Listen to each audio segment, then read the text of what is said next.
sans avoir une position condescendante par rapport, je suis bien conscient que des milliers de gens dans la société vivent une précarité relativement forte par rapport aux questions de pognon, mais qu'effectivement j'ai aussi réduit drastiquement mes envies en termes matériels, hein. J'ai fait éclater mes envies en termes de vie, de société, mais qu'effectivement m'importe peu d'avoir 8 paires de baskets par an. Si j'en ai une, ça va. Au niveau des habits, on se démerde. Je veux dire, il y a des postes budgétaires qui sont confondus comme neige au soleil. Mais il faut d'abord que les gens arrêtent de consommer pour pouvoir arrêter de travailler. Parce que tant qu'ils ne renonceront pas à consommer, ils ne peuvent pas renoncer à travailler. Tu vois, parce qu'ils se disent, merde, j'ai besoin de ça, donc il faut que je travaille. Moi, il y a plein de gens avec qui j'ai eu des discussions qui me disaient, mais moi, j'aimerais bien faire comme toi, mais il faut bien travailler. Il faut bien travailler, comment tu fais? Alors je leur disais, j'ai 3000 balles par mois. Mais comment tu fais?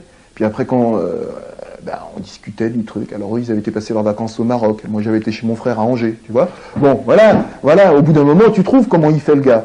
Puis c'est là où le gars, en face de toi, il doit faire son choix. Et bon, moi, tu vois, je force personne, mais je veux dire, c'est les gens qui sont responsables de leur vie. Il doit faire son choix.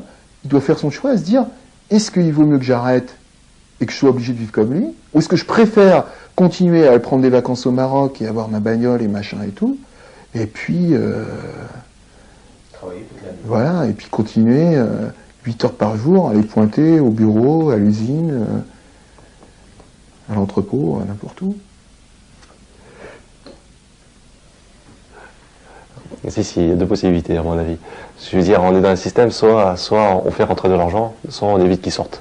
Et moi j'opte pour la deuxième solution parce que ça me laisse du temps libre. C'est une contrainte commune entre c'est se lever le matin pour aller à l'usine, c'est aller au WC rapidement, je sais pas, en 1 heure, il faut que tout soit fini, déjeuner tout prêt, à la douche et tout, partir comme ça au travail toute sa journée, revenir le soir.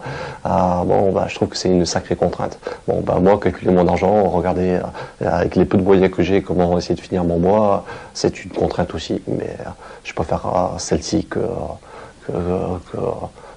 l'autre. Si je peux continuer à vivre comme je vis, j'hésite pas. Je préfère me rationner, mais avoir bon temps.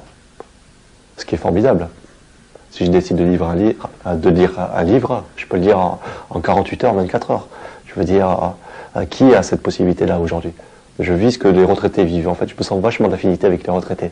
Parce que aujourd'hui, je suis comme eux, quoi. J'apprends à établir mon temps, à trouver des rythmes qui me sont propres, à sortir du rythme du travail qui est pas un rythme véritablement humain, quoi. C'est plutôt un rythme mécanique la plupart du temps. C'est quand même beaucoup de production. Je parle pas des gens qui ont une qualification à vendre. Je veux dire des gens comme moi qui sont arrivés sur le marché du travail sans véritable qualification. Il y a quand même, je veux dire, généralement, ça dépasse tout ce qui est imaginable.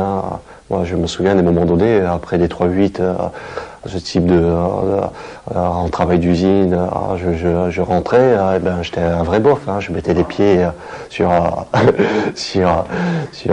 le meuble en face et je regardais la télé. Et je me vidais, et je dormais souvent, 1 heure après m'être installé comme ça. Il y a tout qui m'échappait. Je veux dire, il y a tellement de choses qui interviennent sur le fait qu'aujourd'hui, j'en suis là et pas... Avant c'est le chômage, mais ça c'était le truc qui a déclenché. Par la suite, c'est parce que j'ai mordu dans quelque chose qu'il fallait pas mordre, c'est-à-dire la liberté et le temps. Et ça, maintenant je sais ce qu'elle vaut et j'aurais beaucoup plus de mal à la monnayer. Je pense pas qu'à la base on soit seulement là que pour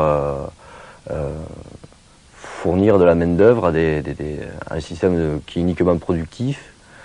Voilà quoi. Et nous, forcément, consommateurs, l'autre bout de la chaîne, quoi. Enfin, il y a quand même d'autres choses à regarder dans la vie, d'autres choses à profiter. On n'a plus le même rapport avec les gens, puisqu'il y a tout un tas de conversations qui du jour au lendemain ne t'intéressent plus. Moi, retrouver des amis qui le soir racontent leur journée de boulot, pas parce que c'est pas que c'est pas intéressant qu'ils racontent leur journée de travail, mais ils la racontent parce que le problème c'est qu'ils ont besoin de l'évacuer.